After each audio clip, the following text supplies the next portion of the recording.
एक खटाक पेशकश।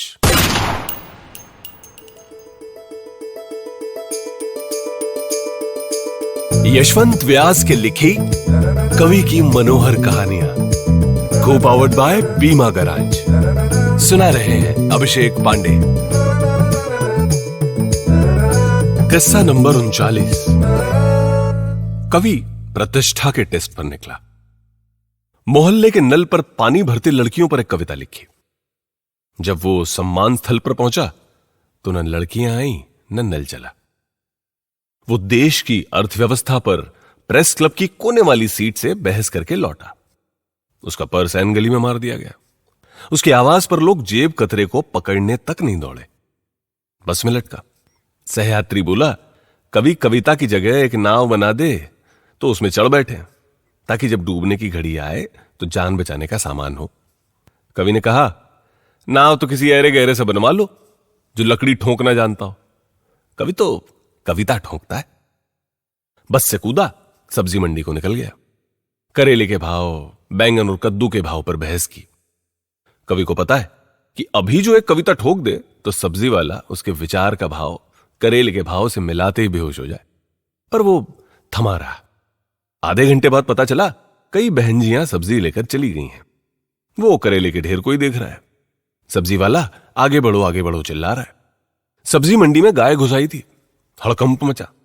कवि बचने के लिए एक गुमटी में घुस गया।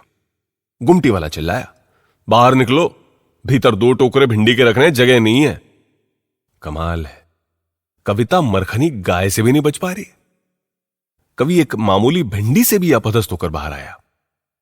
कवि बिजली का बिल भरने की लाइन में लगा।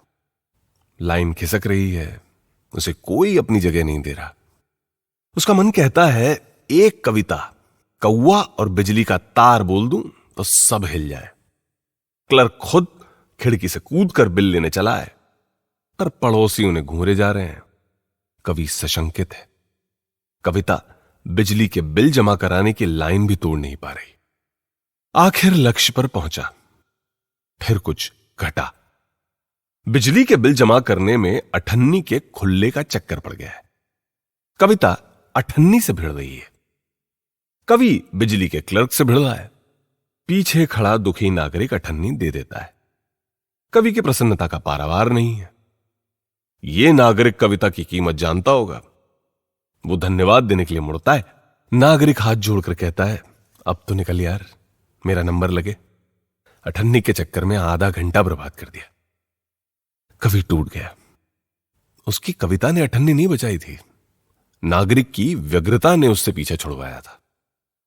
कवि परेशान है, क्रोधित है, गमले तोड़ रहा है, बोतल खाली कर रहा है, सर्वहारा पर बड़बड़ा रहा है। इंडिया इंटरनेशनल सेंटर में बैठा सोच रहा है, किसी दिन मोहल्ले में दंगा हो जाए तो वो कैसे बचेगा। उस प्रस्ताव की फोटोकॉपी से जो सरकार के नाम जारी करके आपस में बांट ली थी, या उस समीक्षा की कटिंग से जो पिछले रविवार उसके दोस्त ने आधे पेज में खींच दी थी।